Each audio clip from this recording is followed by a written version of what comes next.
네, 안녕하세요. 조주현입니다. 반갑습니다. 제가 오늘 준비한 발표 주제는 딥러닝 솔루션을 통한 효율적인 외환 관리인데요. 이제 뭐 데이터 좀 접해 보신 분들이면 이제 금융 데이터 뭐 한 번쯤은 접해 보셨을 것 같아요. 뭐 주식 쪽은 원래 좀 관심도가 많은 편이기도 하고 태그 같은 데서 이제 챌린지도 종종 열리는 걸로 알고 있는데 오늘 발표 주제인 외환 역시 금융 데이터 일종이고요. 구체적으로는 외환 데이터에 이제 딥러닝 적용하는 과정에 대해서 말씀드릴 거예요. 그래서 이제 뭐 주식 같은 금융 데이터를 딥러닝을 적용해서 풀려는 분들이나 뭐 타임시리즈 처리에 관심 있으신 분들이면 좋은 인사이트 얻어가실 수 있기를 기대하면서 발표 시작하겠습니다. 오늘 발표 목차는 다음과 같은데요. 먼저 저랑 저희 회사 소개 간략하게 하고 저희가 회사가 하는 일 중에서 이제 오늘 주제인 외환 시장에 이제 어떤 니즈가 있고 이제 저희가 어떤 문제를 해결하고자 하는지 설명드릴 거예요. 발표 구성상 이제 초반부에는 이제 기술적인 이야기보다는 좀 더 금융적인 이야기를 많이 하게 될 텐데 이게 다른 딥러닝 태스크들이랑 좀 다르게 뭐 객체 인식이나 번역과는 좀 다르게 뭐 일상적인 거나 뭐 직관적인 분야가 아니다 보니까 조금 설명이 필요하고요. 간단한 설명 드린 후에 이제 기술적인 측면에서 딥러닝을 적용한다면은 이제 간단하게 적용한다면은 어떤 문제가 있고 이건 어떻게 해결할 수 있을지 그리고 이 플로우로 발표가 진행이 되고 이제 마지막으로는 이제 완성된 모델로 이제 어떤 응용이 가능한지 설명드리면서 발표를 마치겠습니다. 저희 회사 이제 크래프트 테크놀로지스는 한 줄로 소개드리면 머신러닝, 특히 딥러닝을 금융 도메인에 적용하는 회사예요. 그래서 구체적으로는 로보 어드바이저, AI 주문 집행, AI ETF, 그리고 오늘 소개드릴 AI 외환, 구매 조달까지 이제 발을 넓히고 있고요. 여기서부터는 이제 회사 소개 자료인데 일일이 다 설명드리기보다는 이제 저희가 하는 일 중에서 재밌는 일, 관심 있으실 법한 일만 좀 추려서 얘기를 드릴 거예요. 주식 시장에 이제 주문 집행이라는 태스크가 있습니다. 이제 많은 주식을 안 해보신 분들은 이제 주식이란 게 이제 특정 시점에 가격, 주가가 있고 그 가격에 이제 원하는 만큼 사고 팔 수 있는 거라 생각하시는 경우가 많은데 실제 이런 하나의 상품으로 보는 경우가 많은데 실제 주식 시장 거래를 해보시면은 이제 상품 거래보다는 이제 주문 체결에 가깝습니다. 이제 호가창을 보시면은 이제 살려는 주문들이 있고 이제 팔려는 주문들이 있으면은 이 사이에서 이제 수량과 가격이 맞을 때만 체결이 되는 구조거든요. 그래서 이제 실제 이제 대량 주문을 하게 되면은 이제 대량 주문을 이제 한 번에 체결할 수가 없습니다. 그래서 이제 쪼개서 주문을 하게 되는데 주문 집행이란 건 이 쪼개서 주문한 주문들의 이제 결과가 최적이 되도록 하는 태스크고요. 예를 들어서 제가 네이버 주식을 100주 사야 된다 하면은 9시에 10주, 뭐 9시 반에 5주 이런 식으로 쪼개서 주문을 하게 되는데 이 쪼갠 주문들의 합의 결과가 이제 사는 경우니까 최대한 싸게 되면 좋은 거고요. 파는 경우는 뭐 제일 비싸게 되면 좋은 건데 저희는 이 문제를 이제 X라는 저희 자체 강화학습 엔진으로 해결을 했고요. 저희가 또 최근에 한 일 중 하나는 이제 AI ETF 상장입니다. ETF는 이제 지수를 상장한 종목인데 지수는 이제 편하게 이제 쉽게 코스피나 코스닥 같은 거 생각하시면 돼요. 저희는 이제 세계 최초로 이제 딥러닝으로 운영되는 ETF를 두 종 뉴욕 증권거래소에 상장시켰는데요. 이제 미국의 코스피라고 할 수 있는 이제 S&P 500 종목 내에서 이제 AI가 스스로 이제 포트폴리오 비중을 조절하면서 운영하는 방식으로 지금 상장되어 있고 현재도 이제 S&P 500보다 아웃퍼폼하고 있습니다. 저희는 이제 이런 재미있는 일도 하고 있고요. 이제부터 이제 저희가 하는 일 중에 오늘 발표 주제인 외환 관리에 대해서 설명드릴 텐데요. 이제 개인들은 물론이고 이제 기업분들 역시 어떻게든 환전을 이제 해야 되는 경우가 생기기 마련인데 특히 대한민국은 이제 수출로 먹고 산다는 얘기가 많잖아요. 그만큼 이제 수출 기업도 많으시고 해외에서 영업을 하시는 기업들도 많으신데 이런 기업들은 이제 주요 업무에 이제 환전이 이제 필연적으로 수반될 수밖에 없습니다. 그런데 이제 대부분의 기업들, 특히 몇몇 대기업이나 금융기업들 제외하고는 이런 리스크에 좀 전문적으로 대처를 하지 못하는 경우가 많으세요. 저희가 이제 전문적으로 대처하지 못한다라는 뜻은 이제 환율을 이제 given number 주어진 숫자라고 인식한다는 뜻인데요. 저희 회사 목표는 이제 이 환율을 이제 환율 트렌드에 대한 분석을 이제 가미해서 이제 개인 그리고 기업분들이 이제 저희 상품이나 솔루션 통해서 조금 더 외환에 스마트하고 편리하게 관리하실 수 있도록 도와드리는 거고요. 구체적으로 적용될 수 있는 업무는 이제 환전이나 환 리스크 헤지 그리고 뭐 외환 보유 재고 관리 등이 있을 것 같은데 먼저 이제 환전은 간단하죠. 환전을 안 해보신 분들은 아마 없을 거예요. 근데 제가 아까 이제 외환 분야에 있어서 환율을 이제 주어진 숫자로 받아들인다고 말씀드렸는데 환전 생각하시면 와닿으실 것 같아요. 이제 개인분들은 이제 주로 여행 갈 때 환전을 하실 텐데 뭐 여행 가기 한 달 전부터 환전을 고려해서 미리 환전을 미리미리 해둔다든지 아니면 이제 여행 가기 당일에 이제 환율이 너무 높은 것 같아서 뭐 여행을 취소하신다든지 그런 경우는 거의 없잖아요. 이제 저희가 이제 다른 기업분들 만나면서도 약간 미팅을 하면서도 좀 비슷한 느낌을 많이 받았는데 실제로 이제 환 관리를 하시는 기업분들도 이제 환 예측 자체가 사람이 하기는 좀 쉬운 태스크가 아니에요. 그래서 어려움을 겪고 계시는 경우가 많았고요. 또 이제 외환 분야에서 또 하나 중요한 태스크가 외환 리스크와 외환 해지인데요. 주로 이제 기업분들한테 이제 해당되는 내용입니다. 먼저 이제 금융 분야에서 리스크, 이제 위험이라는 단어는 이제 손해라는 뜻이랑 좀 맥락이 많이 다른데요. 리스크의 정의는 이제 예상하지 못한 변동에 의해 수익 혹은 지출의 변화가 생길 가능성이 있다라고 해놨는데 이제 위험 그러면 이제 한국어는 좀 되게 부정적인 의미가 강한데 여기서 리스크란 뜻은 이제 위험보다는 한국어로는 이제 불확실성, uncertainty에 좀 가깝고요. 이제 이 리스크가 이제 외환 분야로 오면은 이제 예상하지 못한 변동이란 게 이제 환율 변동이 되겠죠. 그리고 아까 말씀드린 뭐 해외 영업하시거나 수출입 기업들은 이제 외환 리스크를 이제 주요 영업 행위와 관련 없이 이제 환율 변동에 의해서 매출이나 비용의 변화가 생기는 경우 리스크를 갖고 있다고 할 수 있는데 그럼 이제 해지라는 것은 이 리스크를 상쇄하는 행위고요.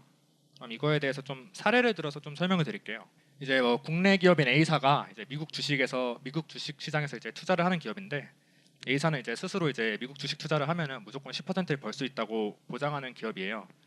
그리고 이제 현재 환율이 1달러당 1,000원이라고 하면은 이제 A사가 주식 투자를 하기 위해서 이제 원화를 먼저 달러로 바꿀 텐데 지금 1달러당 1,000원일 때 이제 간단하게 이제 10만 원을 100불로 바꿨다고 가정해 보겠습니다. 그러면 이제 이 100불을 이제 미국 주식 투자 통해서 110불로 불리고 이제 다음 달에 다시 원화로 환전을 해서 이제 수익을 실현할 텐데 만약에 이때 환율이 1달러당 1,000원에서 1달러당 900원으로 감소했다면은 이 110불의 가치는 99,000원이 됩니다.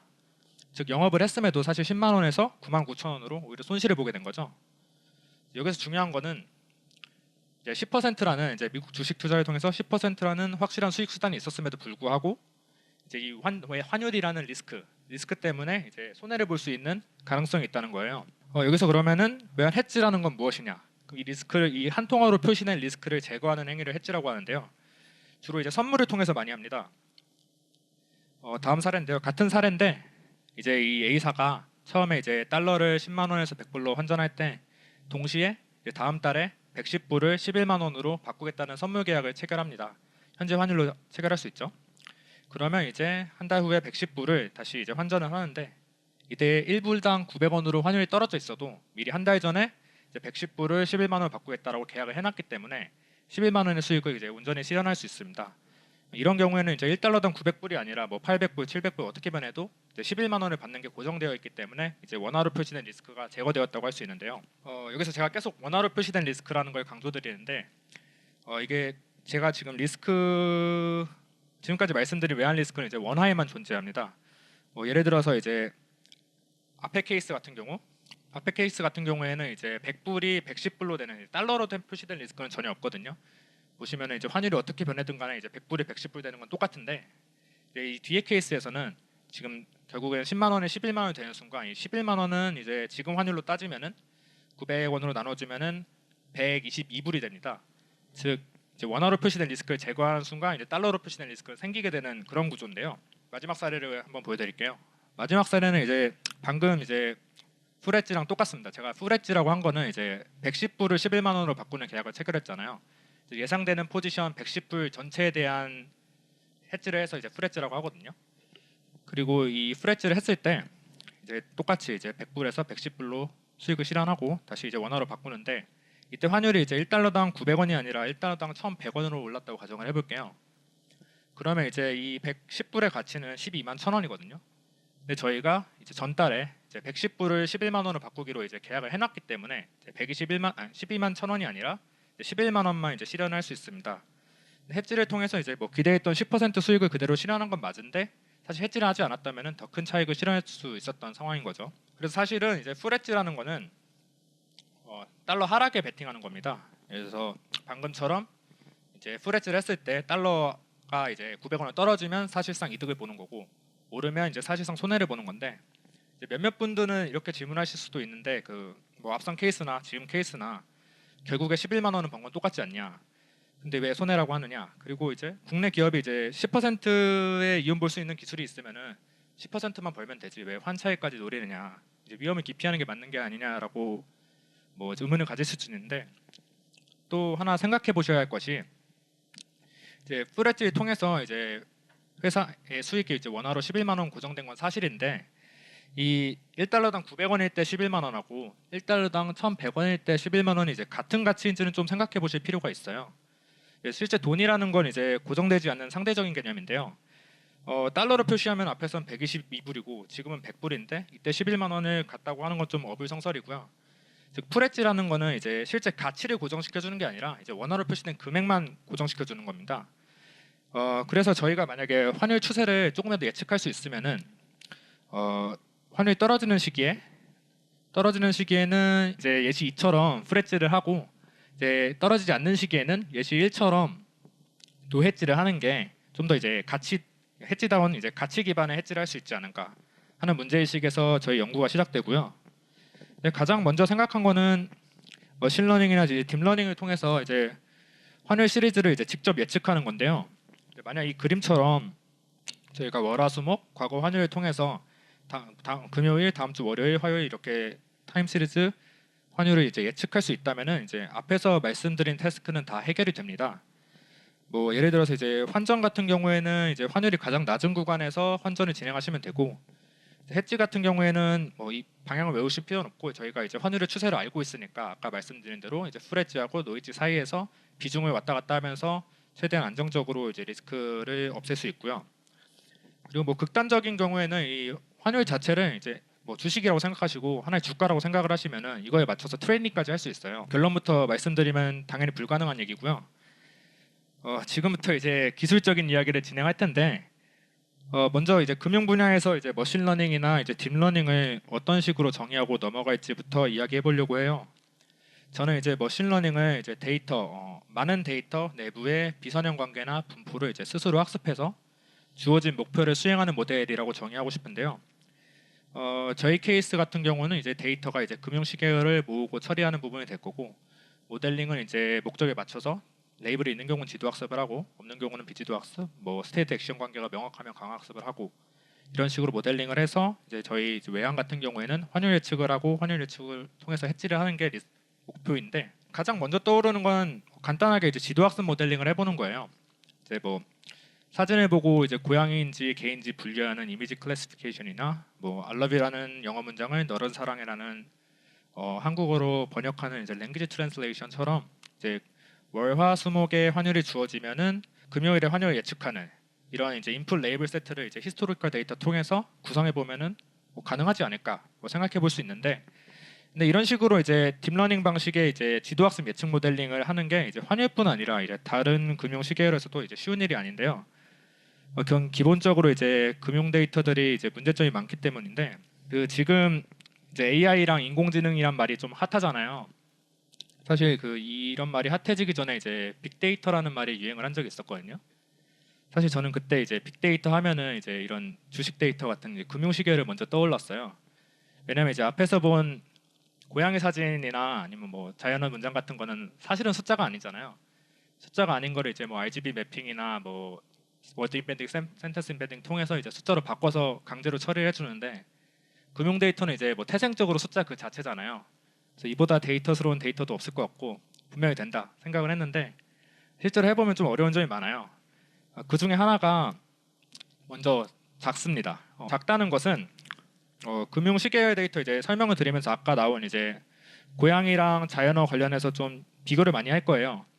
제가 만약에 이제 고양이 사진이 부족하다 하면은 뭐 애초에 그럴 문제가 생길 일도 거의 없긴 한데 밖에 나가서 길고양이 사진 한 장 찍으면 됩니다. 그럼 데이터셋에 추가가 돼요. 뭐 필요한 경우에는 이제 각도를 바꿔가면서 10장, 20장도 추가할 수 있죠. 뭐 자연어도 제가 뭐 한국어 데이터가 부족하다 그러면은 뭐 지금 네이버 키셔서 네이버 뉴스에서 뭐 컨트롤 C, 컨트롤 V 하다 보면은 데이터셋이 뭐 이만큼 늘어나 있을 텐데 제가 만약에 환율 데이터가 부족하다 그럼 전 어떻게 해야 될까요? 환율 데이터가 부족하면은 제가 뭐 없는 데이터를 생성할 수도 없고 미래에 가서 이제 환율을 가져올 수도 없고 이제 과거에 가서 환율을 뭐 채워올 수도 없는데 이제 금융 데이터는 이제 일간이면 일마다, 월간이면 월마다 이제 하나씩만 생성되기 때문에 이제 데이터 추가가 불가능합니다. 제가 아까 머신러닝 설명드릴 때 이제 많은 데이터라는 점을 강조드렸는데요. 이런 점에서 이제 금융 데이터는 어떻게 보면 최악의 구조를 갖고 있다고 할 수 있고, 두 번째가 이제 이 작은 데이터가 작은 것도 힘든데 심지어 되게 노이즈하고 이제 품질이 평균적으로 안 좋습니다. 사람이 이제 표기를 잘못한 경우도 엄청 많고 데이터 소스마다 분명히 같은 컬럼인데 다른 값이 있는 경우도 많아서 직접 수정을 해줘야 돼요. 만약 이제 수정을 거치지 않고 그냥 사용을 하면은 이제 아웃라이어가 들어가는 효과가 발생하는데 이게 또 얽히고 설키는 게 앞에서 만약에 데이터가 많았다면은 이제 아웃라이어가 한두 개 들어가도 희석되는 효과가 있는데 이게 지금 데이터가 더 적기 때문에 더 크게 부각되는 효과고요. 세 번째는 inconsistency, 일관성이 없다 뭐라고 번역할 수 있겠는데 저희가 이제 지금 아래 보시면은 월, 화, 수, 목 타임 시리즈를 가지고 이제 금요일 값을 예측하는 태스크를 하잖아요. 이런 이제 월요일에 1,200원이고 화요일에 1,100원이고 이런 시리즈가 사실 과거에 한 번쯤은 더 있었을 법하잖아요. 예를 들어서 1990년도에 이제 뭐 월요일 1,200원, 화요일 1,100원 시리즈가 한 번 있었다고 가정을 해볼게요. 그럼 그때 금요일하고 지금 금요일하고 실현된 값이 같은 확률은 거의 제로라고 보시면 돼요. 그리고 심지어 이제 월, 화, 수, 목에 이제 값이 같은 숫자로 표기되어 있더라도 그 값이 가지는 의미가 다를 수 있거든요. 예를 들어서 만약에 주식이나 원자재 같은 거라고 하면은 그 당시 물가에 당연히 영향을 받기 때문에 같은 숫자로 표기되어 있어도 이제 다른 이제 물가 같은 걸 반영을 해줘야지 좀 더 이제 제대로 된 학습을 시킬 수 있고요. 두 번째가 incompleteness, 불완전성이라고 이제 할 수 있겠는데 이 말은 이제 인풋 데이터가 이제 아웃풋 데이터를 결정하는 이제 모든 요인의 집합이 아니라는 뜻입니다. 고양이 사진 보시면 이제 고양이 사진은 이 사진만 보고 이 사진이 고양인지 개인지 판단할 수 있는 모든 정보를 가지고 있어요. 이제 옆에 계시는 I love you라는 단어도 이제 너를 사랑해라는 정보를 다 갖고 있죠. 근데 이제 타임 시리즈 같은 경우에는 이제 금융 타임 시리즈 같은 경우에는 이제 금요일 환율이 이제 월, 화, 수, 목 환율에 의해서만 결정되는 게 아닙니다.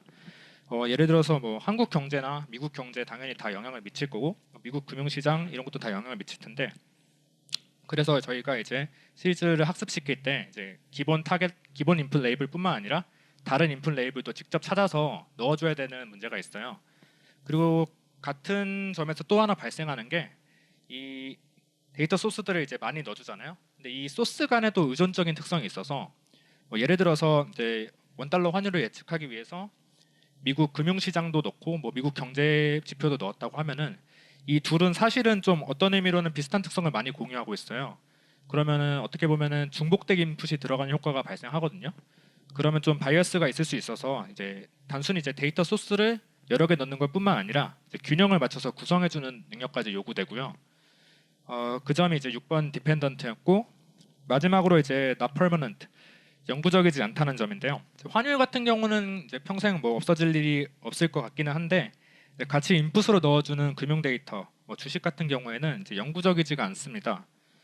예를 들어서 주식 같은 경우에는 이제 중간에 인수합병이 되거나 아니면은 이제 거의 다 새로운 회사로 이제 구조조정을 하는 경우가 있어요. 그럼 이제 기존의 이제 주가 프로세스랑 이제 그 이후의 주가 프로세스가 같은 프로세스라고 보기가 힘듭니다. 그래서 제가 만약에 아직도 심한 경우에는 이제 상장 폐지까지 되면은 아예 사용을 아예 못하게 되는 경우가 있어요. 그래서 제가 만약에 이제 환율 변동을 예측할 때 이제 환율 변동에 기가 막히게 이제 선행하는 하나의 뭐 소용조를 찾았다고 해볼게요. 그걸 이제 잘 쓰고 있었는데 어느 날 이게 뭐 합병되거나 폐지된다고 하면은 이제 이후 어떤 시점에도 이 데이터를 사용할 수가 없기 때문에 이제 과거 학습에도 사용할 수 없게 되는 그런 문제가 생기는 거죠.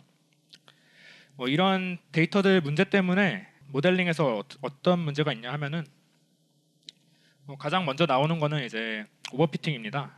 오버피팅은 뭐 딥러닝 하시는 분들은 모두 다 겪는 문제인데 금융 데이터는 이제 유독 오버피팅이 좀 심하게 나타나는데요.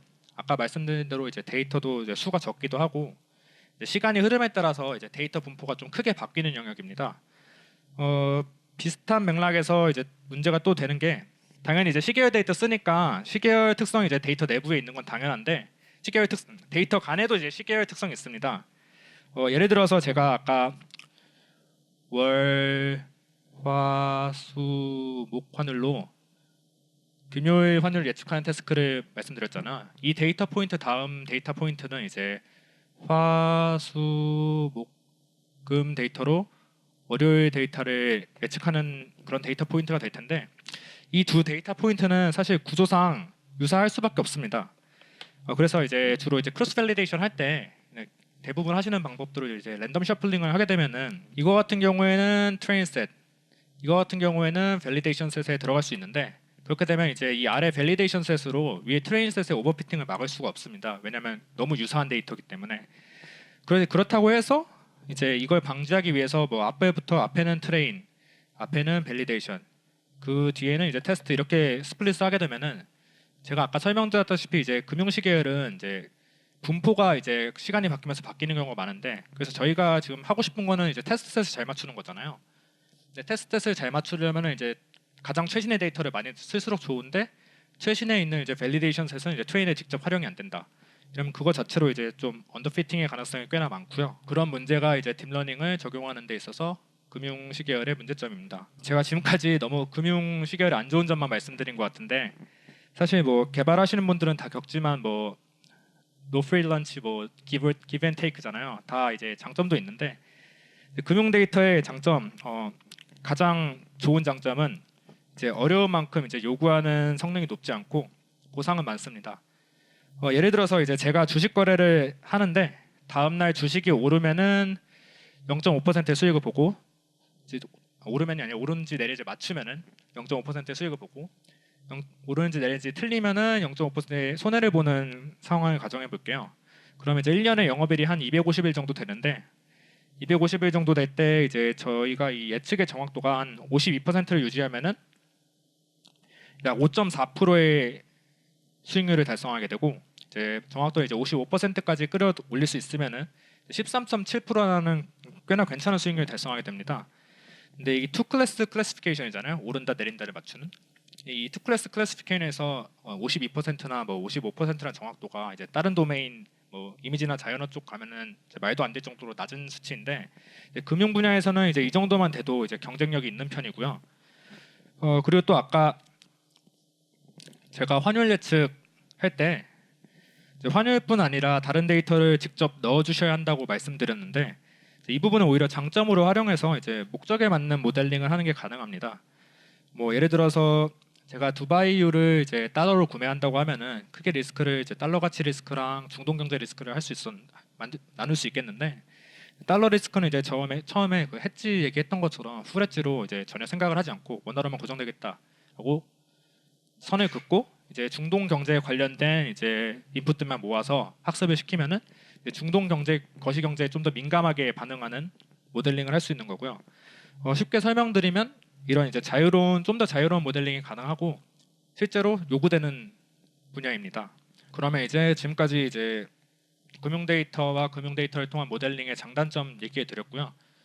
지금부터는 이제 위에 나온 단점은 해결하고 장점은 살리는 방식으로 구체적으로 이제 외환 분야의 이제 딥러닝을 적용하는 몇몇 테크닉 저희가 쓰는 거를 소개해 드릴 텐데요.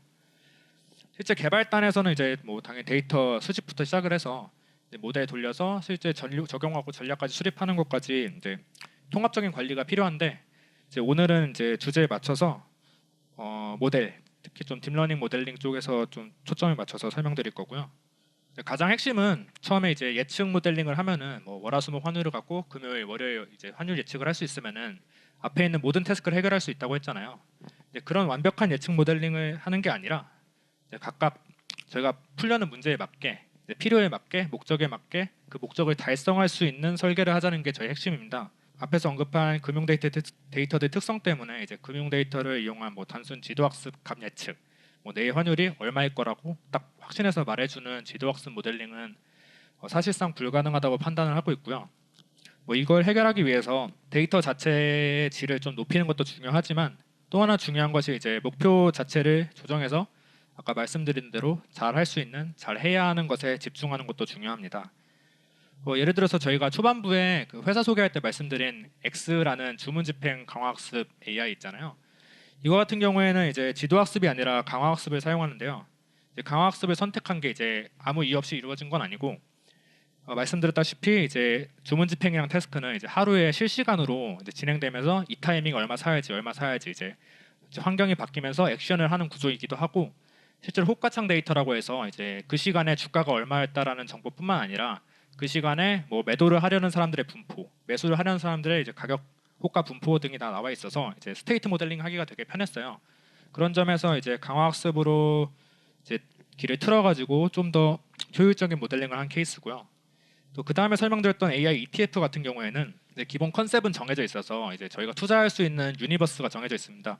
저희가 해야 될 일은 그 유니버스 안에서 포트폴리오 비중을 변경하는 건데요. 그래서 이제 이 유니버스 안에 있는 개별 종목들의 개별 수익률을 하나하나 예측하기보다는 이 유니버스 안에서 조금 더 우위가 있는 종목을 골라내는 식으로 이제 문제를 좀 틀면은 좀 더 이제 효과적으로 목표를 달성할 수 있었고요. 마지막으로 이제 오늘 주제인 외환 프로젝트 같은 경우에는 저희가 아까부터 좀 강조를 많이 했는데 주 목적이 이제 수익 창출이라기보다는 좀 위험 회피인 경우가 많습니다. 뭐 예를 들어서 그러니까 여행 가는데 환전을 하는데 막 어떻게든 이득을 보려고 하는 것보다 사실 그냥 위험을 기피하고 손해를 안 보는 게 더 낫다고 생각하는 분들이 많잖아요. 그래서 저희는 이제 도입한 게 이제 Bayesian Uncertainty Prediction인데요. 이제 값뿐만 아니라 이제 구간하고 이제 신뢰도 뭐 그 uncertainty를 같이 추정을 해서 좀 더 안정적으로 사용할 수 있는, 안정적인 전략에 사용할 수 있는 지표를 이제 산출로 내도록 모델링을 했습니다. uncertainty prediction 좀 더 설명드리면은 기존에는 이제 뉴럴넷이 결정론적으로 디터미니스틱하게 이제 어떤 입력이 들어가면은 이제 어떤 출력이 고정으로 나오는 구조로 설계되어 있는데, 이제 uncertainty prediction 베이지안 뉴럴넷을 쓰게 되면은 이제 확률적으로 이 입력에 따라서 출력이 바뀌게 됩니다. 그래서 출력이 뭐 단일 값으로 나오는 게 아니라 분포로 이렇게 나올 수도 있고 이렇게 나올 수도 있는데, 뭐 이렇게 나오는 경우에는 좀 더 불확실성이 적은 신뢰도가 높은 구간이라고 할 수 있고, 아래처럼 펑퍼짐하게 나오는 구간은 이제 불확실성이 좀 큰 위험한 구간이라고 할 수 있습니다. uncertainty prediction 구현하는 방법은 여러 가지가 있는데, 뭐 가우시안 프로세스를 가정하고 가우시안 프로세스의 이제 인풋 단을 이제 딥러닝 커널로 대체해서 로스를 백프로파게이션 하는 방법이 있고요. 뭐 또 하나는 이제 리파라메티제이션을 해서 하나하나 정기분포의 파라미터를 예측하는 모델링을 하고 이것들을 인스tam블 해가지고 가우시안 믹스처로 사용하는 경우도 있습니다. 그리고 뭐 또 하나 또 유명한 것은 이제 드롭아웃을 사용하는데, 이제 이거를 드롭아웃을 트레인 때만 사용하는 게 아니라 이제 인퍼런스 시에도 걸어줘서 이제 웨이트 자체의 확률성을 걸어주는 방식이 베이지안 뉴럴넷을 근사한다는 논문이 이제 MC 드롭아웃 논문이고요. 이런 이제 베이지안 언설티티 프리딕션을 쓰게 되면은 아까 말씀드린 대로 이제 리스크 퍼스트 프로핏 세컨드 좀 더 리스크 관리에 초점된 모델링을 할 수 있고, 심지어 이제 해치 태스크에는 바로 적용이 가능합니다. 그리고 또 하나 장점이 있다면은 그 네트워크 자체가 이제 드롭아웃 생각하시면 편한데, 드롭아웃 자체가 이제 오버피팅 방지를 위해서 주로 사용되는 테크닉이잖아요. 이제 언설티티 프리딕션 자체도 좀 그런 효과가 있어서 좀 더 강건한 학습에 좀 도움이 됩니다. 그래서 실제로 이제 저희 엔진 이제 실제 결과를 보여드릴 텐데, 이거 같은 경우에는 이제 2019년에 저희 엔진 돌렸을 때 이제 베이지안 언설티티 프리딕션 적용해서 나온 결과입니다. 파란색 값이 이제 실제 실현치고요. 빨간색 값이 저희 예측치인데, 예측치만 나오는 게 아니라 이런 식으로 예측 구간이 같이 나옵니다. 구간이 같이 나오기 때문에 예를 들어서 이제 파란색 원 있는 것처럼 구간이 좁은 구간들, 좀 더 확실한 예측을 했다고 이제 엔진이 자부하는 구간에서는 이제 엔진 예측에 맞춰서 좀 더 위험을 감수하고 좀 더 그 공격적인 투자를 할 수 있고요. 빨간색 구간들 뭐 좀 더 레인지가 크죠. 이런 구간에서는 이제 불확실성이 좀 큰 구간이라고 엔진이 판단을 해서 좀 더 해지로 따지면 좀 풀해지를 하고, 환전을 따지면 이제 n분의 1 환전을 하고 이런 식으로 좀 더 위험을 기피하는 선택을 할 수 있습니다. 그런 식으로 이제 백테스팅을 해봤는데요. 이 부분은 이제 백테스팅 결과인데, 사실 이제 백테스팅 결과 중에서 이제 저희가 거의 제일 안 좋은 부분을 이제 발췌해서 갖고 온 거예요.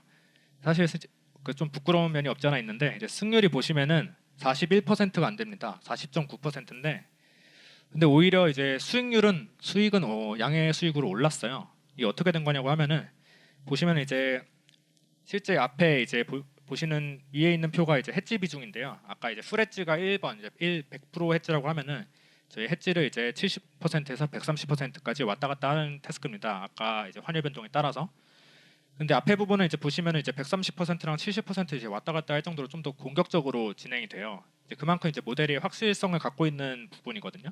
근데 뒷부분을 보시면은 이제 10%랑 90% 넘는 구간이 없을 정도로 좀 더 비중을 축소해서 이제 방어적인 투자를 했습니다. 그래서 이 아래 그래프 보시면 이제 일자별로 벌어들인 수익인데 보시면은 이긴 구간이 많이 없어요. 이긴 구간은 뭐 딱 봤을 때 한 두세 구간 있는 것 같은데 사실 근데 그때 이제 확실하게 벌어둔 돈과 그리고 잃어야 됐을 때 좀 이제 불확실성을 감안해서 이제 방어적으로 한 게 좀 잘 맞아가지고 이런 식으로 좀 더 안정적인 수익률, 승률이 낮음에도 안정적인 수익률을 얻을 수 있고요. 실제로 이제 이 베이지안 언설티티 프리딕션 하는 거 효과를 좀 비교하기 위해서 똑같은 목표, 모든 조건 동일한데 하나는 이제 언설티티 프리딕션 들어간 모델로 이제 언설티티를 같이 반영해서 시뮬레이션했고 하나는 이제 디터미니스틱한 모델로 이제 예측값만 주고 이제 그거에 따라서 수익 배치를 하도록 이제 시뮬레이션 했는데요. 보시면은 이제 승률이나 이제 정확도 자체는 디터미니스틱한 모델이 더 좋게 나왔어요. 거의 61%가 나왔는데 보시면 이제 다른 지표들 이제 실제로 썼을 때 누적 수익률이나 이제 MDD가 이제 최대 낙폭이란 뜻인데요. 말씀드렸다시피 이제 외환 쪽은 수익을 버는 것도 중요한데 안정적으로 버는 게 되게 중요해요. 그래서 MDD라고 하면은 쉽게 손절 생각하시면 될 것 같아요. 이제 뭐 가상화폐나 주식 하실 때 내가 이 주식이나 가상화폐가 뭐 꼭 오를 것 같은데 근데 막 지금 며칠째 막 30일, 60일째 계속 막 떨어지고 있어요. 그러면은 결국 손절을 고려할 수밖에 없잖아요. 이제 MDD라는 건 이 그 떨어지는 그 폭이라고 보시면 되거든요. 보시면 MDD 자체도 이제 Uncertainty Prediction을 쓰게 되면은 이제 획기적으로 이제 디터미니스틱한 모델에 비해서 낮아졌고요. 그리고 총 올라간 수치 자체도 더 높았으니까 뭐 위험을 이제 기피하면서 안정적인 수익률을 얻을 수 있다라고 말씀드릴 수 있고요. 지금까지가 이제 베이지언 언설틴티 프리딕션 얘기였고 이제 또 하나 쓴 테크닉이 이제 멀티태스크 러닝입니다. 이제 분야에 따라서는 이제 뭐 셀프 슈퍼바이즈드 혹은 세미 슈퍼바이즈 러닝이라고도 하는 분야인데요. 기본적인 딥러닝 모델링이라고 하면은 인풋 데이터 여기서는 이제 $1 환율, 원엔 환율, 원 위안 환율, 뭐 경제 지표, 금융 지표, 뭐 원자재 지표 이런 식으로 이제 인풋을 피딩을 해주면은 이제 모델이 값을 반환하고 그 값하고 이제 아웃풋 레이블을 비교하고 이제 로스를 백프로파게이션 하는 식으로 학습을 하는 게 가장 기본적인 딥러닝 플로우인데 저희가 아까 말씀드렸듯이 데이터가 너무 적고 노이즈하기 때문에 이제 오버피팅에 하고 이제 왜곡에 좀 너무 쉽게 노출된다라는 문제점이 있었어요. 그래서 도입한 게 멀티태스크 러닝인데요. 이제 기존의 데이터들은 타겟 레이블의 이제 레이블을 예측치를 이제 한 번에 반환하는 게 아니라 기존에 이제 모든 데이터가 모여 있는 이 부분은 이제 제너럴 피처를 익스트랙션 하는 데 사용되고요. 이 제너럴 피처를 가지고 이제 각각의 썸 모델들이 각각의 태스크를 실행합니다. 예를 들어서 앞에 거는 $1 환율, 뒤에 거는 이제 뭐 원 환율 이런 썸 모델이 각각 있어서 각각의 타겟을 비교하면서 이제 로스를 백프로파게이션 시키는데 중요한 거는 이제 썸 모델들은 이제 각각 타겟마다 한 번씩만 학습이 되지만 이 제너럴 모델은 이제 썸 모델들이 한 번 학습될 때마다 같이 학습되는 효과가 있어요. 그래서 좀 더 일반화된 성능을 획득할 수 있고요.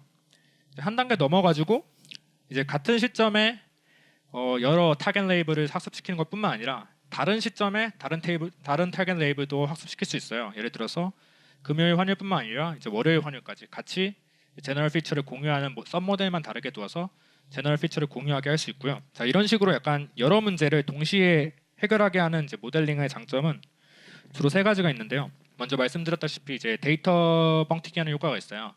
위에 앞에 이제 제너럴 모델 같은 경우에는 평소보다 4배, 8배 많은 데이터에 대해서 학습을 할 수 있기 때문에 좀 더 일반화된 성능을 얻는 데 좀 도움이 되고요. 그리고 이제 이런 식으로 태스크를 구성하는 것 자체가 저희가 이제 각각 타겟 레이블마다 예측치가 나오고 아까 말씀드렸다시피 언설틴티 프리딕션 하기 때문에 분포가 나오게 됩니다. 이제 각 상품의 분포를 안다는 거는 이 분포를 합성할 수 있다는 뜻이기도 하거든요. 그러니까 이 금융 상품들을 좀 더 최적화해서 뭐 좀 더 리스크를 줄이는 방식으로 합성을 할 수가 있고요. 이게 이제 상품별 아니라 이제 시간별로 가게 된다면은 이제 뭐 장기적으로 뭐 환전을 해야 되는 케이스나 할 때 좀 더 위험을 기피하면서 환전량을 조절할 수 있게 되는 그런 효과도 있습니다. 여기까지가 이제 주로 오늘 설명드린 딥러닝 테크닉이었고요. 당연히 그 외에도 이제 되게 많은 기법들을 시도를 해봤어요. 특히 이제 뭐 타임 시리즈 하면은 이제 어텐션, 특히 자이언트 쪽은 어텐션이 이제 천하통일을 했다고 해도 과언이 아닌데 저희도 이제 금융시 계열에 이제 어텐션을 적용을 해봤어요. 그리고 실제로 지금도 사용을 하고 있는데 자이언트랑은 다르게 금융시 계열에서 이제 어텐션은 좀 장단점이 좀 뚜렷합니다. 원래도 이제 자이언트 처리에서 어텐션을 사용한 거는 이제 RNN 계열을 쓸 때 이제 계속 지속적으로 인풋을 넣어주다 보면은 이제 가장 앞에 있는 부분에 있는 인풋의 그레디언트가 이제 베니싱하는 문제 때문이었잖아요. 근데 이제 금융시 계열의 가장 큰 특징 중 하나는 이제 어토 리그레시브라고 해서 쉽게 말씀드리면은 내일 환율은 오늘 환율을 기준으로 오르고 내리거든요. 그래서 사실 어텐션을 그대로 금융시 계열에 적용하면은 좀 오히려 성능이 약해지는 경우가 있어요. 그래서 이제 앞부분 데이터들을 이제 잃어버리지 않으면서도 이제 뒷부분 데이터를 좀 더 강제적으로 많이 신경 쓰게 하는 테크닉이 필요하고요. 비슷한 맥락에서 이제 프리트레인도 시도를 해봤는데요. 아까 설명 못 드린 이제 금융 데이터 딥러닝의 좀 문제점 중에 하나가 로컬 미니마에 되게 쉽게 빠져요. 그래서 이제 랜덤 이니셜라이즈 해줄 때마다 이제 결과가 일정하지 않고 좀 튀는 경우가 많은데 이런 식으로 이제 풀트레인을 만약에 해주게 되면은 좀 더 이제 안정적이고 강건하게 학습이 되는 결과를 확인할 수 있었고요. 밑에서 이제 팩터 어널리시스 같은 경우에는 이제 뭐 주식 퀀트에서 말하는 팩터랑은 좀 다른데요. 제가 만약에 이 금융 분야, 뭐 외환 분야에 도메인 지식이 조금 있어서 이 칼럼하고 이 칼럼하고는 관계가 있고 뭐 이 칼럼하고 이 칼럼은 관계가 없다. 뭐 이런 식으로 제가 뭐 딥러닝 넘어가지고 이 도메인 지식을 좀 알고 있다면은 강제적으로 이 두 칼럼을 참조하게 하고 이 두 칼럼을 참조하지 않게 하고 이런 식으로 모델 내에서 구현이 가능합니다. 이런 식으로 이제 참조 대상을 지정해 주면은 좀 더 사람 직관이 들어간 모델링을 할 수가 있고요. 이 방식을 이제 모델 내에서 안 하고 이제 모델을 아예 틀어가지고 이 두 개만 뺀 모델, 뭐 이 두 개만 뺀 모델 이런 식으로 구성을 해서 합치게 되면은 그게 이제 앙상블 모델링이 되는 거고요. 합치는 방법은 뭐 백잉을 하든 부스팅을 하든 뭐 방법은 여러 가지가 있고 이 모델링 자체를 뭐 가우시안 분포를 가정한다면은 그 합친 앙상블이 이제 가우시안 믹처가 어프로시메이트가 되는 거고요. 그래서 이 세 개는 좀 유사한데 제가 이제 금융 데이터 다루면서 뭐 느낀 점 중에 하나는 다른 뭐 이미지나 뭐 자연어 같은 경우에는 점점 많은 데이터, 뭐 많은 코퍼스 통해서 프리트레인 하는 것의 이제 중요성이 늘어나고 있는데 어떻게 보면 이제 데이터 드리븐한 성장이 이루어지고 있다고 봐요. 근데 이제 금융 데이터는 아까 말씀드렸다시피 데이터가 한정되어 있다 보니까 이 지금 있는 데이터를 어떻게 더 효율적으로 쓸 수 있을지 그런 설계에 좀 더 집중을 하는 경우가 있는데 어떤 의미로 이제 도메인 널리지 드리븐 성장을 하고 있다고 봅니다. 그래서 이제 개인적으로는 이제 뭐 이것저것 뭐 세계의 별의별 지표들 좀 찾아보고 뭐 애널리스트 보고서도 보고 저희 회사 내에도 이제 금융 전문가분들이 많거든요. 그분들한테 뭐 조언도 여쭙고 하고 있는데 나름 이 분야에 좀 장점인 것 같아요. 어떻게 보면 이제 데이터 수집 싸움이 아니라 좀 더 공부를 하면은 그만큼 모델에 이제 효과가 반영되는 그런 재미가 있거든요. 그리고 그 외에 이제 저랑 저희 회사가 시도하고 있는 뭐 시도해보고 싶은 태스크들도 좀 적어봤는데 저희가 이제 다양한 클라이언트들 많이 만나는데 제가 위에서 언급했듯이 뭐 나름 불확실성도 같이 제공을 해드리고 그런 상황을 이제 캐치하려고 노력을 많이 했는데도 불구하고 이제 수치 데이터 말고 이제 비정형 데이터, 뭐 뉴스나 트위터 같은 거 사용해서 좀 더 쇼크나 이벤트 상황을 더 정확하게 예측할 수는 없을까 하는 조언을 많이 해주셔요. 사실 이게 좀 쉬운 일은 아닌 게 뉴스 데이터 같은 경우에는 이제 사실 숫자, 뭐 주가 같은 게 반영이 되고 그 다음에 약간 뒷북식으로 이거에 대한 설명으로 하는 사후적인 경우가 좀 많거든요. 그리고 이제 저희가 해본 방식대로 이제 매트릭스를 구성해서 넣어주는 게 아니라 이제 비정형 데이터 같은 경우에는 타이밍이 아예 다르게 오기 때문에 뭐 월요일, 화요일 왔다가 수요일 안 올 수도 있잖아요. 이런 좀 스테이트 모델링도 해줘야 될 필요가 있고 그래서 손봐야 될 구석이 많긴 한데 그만큼 구축해 놓을 가치가 있다고도 판단이 돼서 지금 데이터 수집 단계에 있고요. 그것도 몇 달 전에 유가가 한번 크게 폭락한 적이 있었어요. 근데 그 원인을 찾아보니까 이제 트럼프 대통령이 트위터에 지금 유가는 너무 높은 수준에 형성되어 있다 이 한마디를 했는데 폭락된 적이 있거든요. 그만큼 이제 비정형 데이터도 이제 영향이 없을 수가 없는 분야이기 때문에 당연히 포함을 해야 돼서 좀 저희도 열심히 고민을 하고 있는 단계고요. 마지막 부분인데 저희가 좀 더 이제 일반적인 그리고 금융 전반의 시계열을 관리하는 이제 AI 시스템을 구축하고 싶은 그런 로망이 있어요. 뭐 저희가 이제 외환 주식뿐만 아니라 자산 배분이나 파생 상품 쪽에서도 이제 나름의 기술하고 노하우가 있기 때문에 뭐이 데이터를 이제 통합적으로 관리해서 뭐 각 태스크에 따라서 필요한 피처들을 자동으로 추출해서 뭐 사용할 수 있다면 이제 좀 더 말 그대로 이제 외환 전문가, 주식 전문가, 자산 배분 전문가가 아니라 이제 진짜 금융 전문가 진행을 나올 수 있지 않을까. 왜냐하면 서로 참조하는 특성도 꽤 많기 때문에 그런 상상도 해보고 있고요. 여기까지 이제 금융 데이터에 딥러닝을 적용한 모델링 설명이었고, 요약을 해드리면은 금융 시계열을 활용해서 가치를 창출할 수 있는 분야는 많다. 하지만 이제 금융 시계열 자체적 결함 때문에 이제 일반적인 방법으로는 좀 완벽한 예측 모델링하는 건 불가능하다. 이제 금융 시계열에 딥러닝을 적용함에 있어서 이 부분이 저는 핵심이라고 생각하는데, 이제 각 목표에 맞는 이제 특화된 모델링 지향한다면은 이제 고무적인 성과를 얻을 수도 있다. 여기에 이제 딥러닝에 쓰이는 뭐 여러 노하우들, 멀티태스크 러닝이나 이런 것들 맞게 조합한다면은 이제 금융 데이터 분야에서 딥러닝도 가능하다. 이런 식으로 요약을 해드릴 수 있을 것 같고요. 마지막으로 저희가 이제 아까 같은 이제 외환 AI가 거의 완성 단계에 있는데, 실제로 이제 이걸 활용한 상품들을 준비를 하고 있어요. 실제로 진행되고 있거나 뭐 협의 단계인 것도 있고, 여기 있는 것 중에 먼저 이제 초반부에 소개해드린 이제 외환 리스크 동적 해지를 이제 금융 상품화해서 출시하는 프로젝트가 있고요. 뭐 이거를 이제 ETF 형태로 출시를 해서 이제 고객들이 이제 번거롭지 않게, 스마트하면서도 번거롭지 않게 이제 환전하는 것과 똑같은 효과를 얻을 수 있는 ETF 상품, 이것도 준비하고 있고요. 그리고 아무래도 이제 엔진이 딥러닝 기반이다 보니까 이제 GPU 부하가 꽤나 큰 편입니다. 그래서 이제 클라우드 서비스랑 이제 협력을 해서 환전을 이제 클라우드 서비스로 배포하는 방식도 좀 고려하고 있습니다.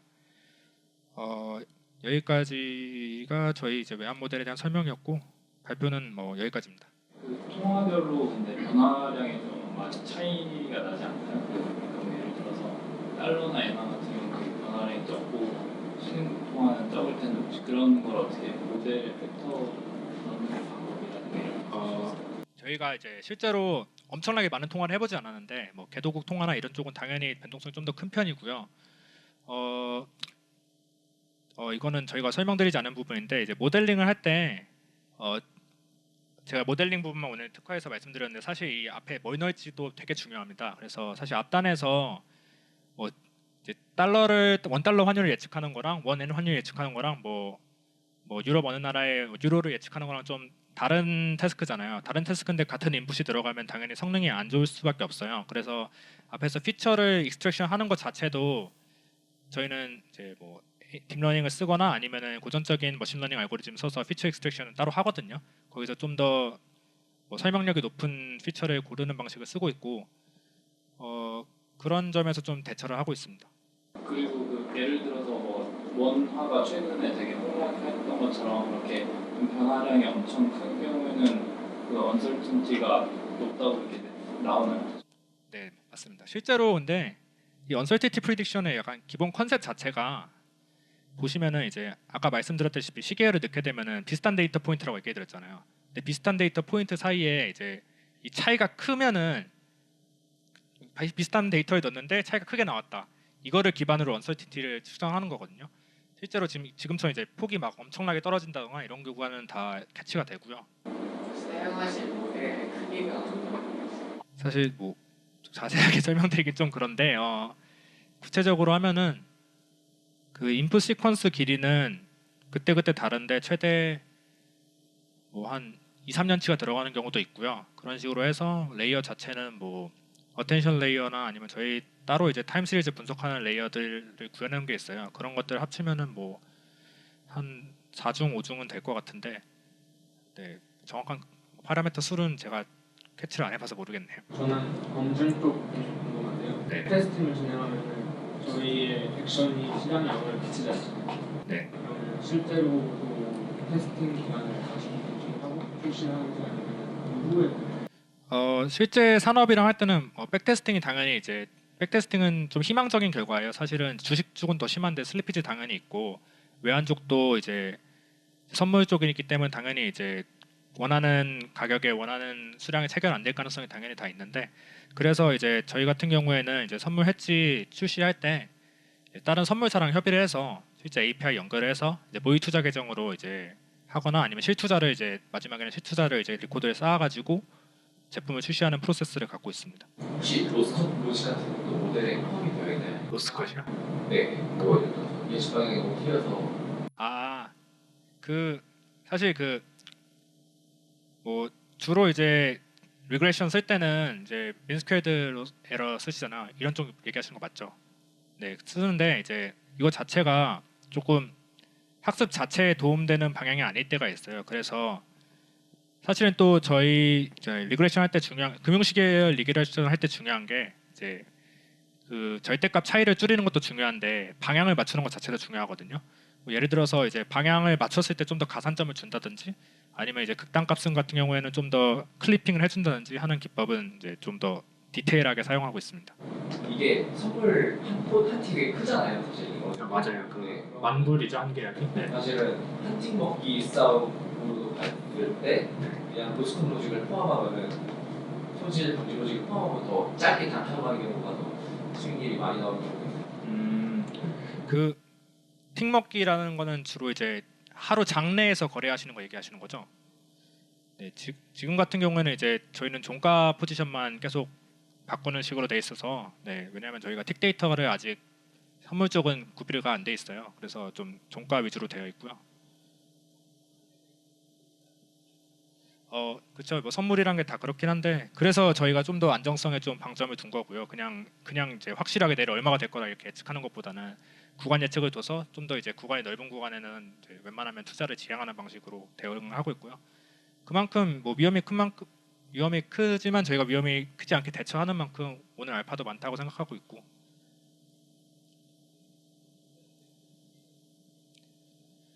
모델 웨이트 업데이트는 지금 테스팅한 거는 이제 한 달 기준으로 되어 있고요. 그리고 피처 자체를 바꾸는 거는 이제 반년이나 1년 기준으로 보고 있습니다. 데이터 수집하는 거에서 호가창 데이터가 있는데 이거는 어떤가요? 호가창 데이터 아, 네. 피처로 쓰인다는데 엄청 양도 방대하고 네. 과거는 얻기 힘들 텐데 네. 증권사는 따로 사실 저희 주식 쪽에서 호가창 데이터를 쓰고 있는데 코스콤에서 구매를 해서 사용하는 걸로 알고 있습니다. 그 가격은 엄청납니다.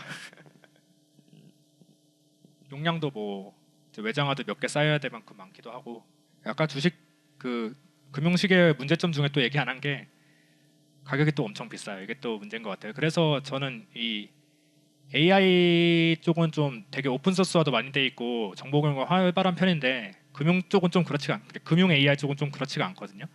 그 이유 중에 하나가 이제 데이터가 접근하기가 너무 힘들지 않나 라는 생각도 하고 있어요. 마치도록 하겠습니다. 감사합니다.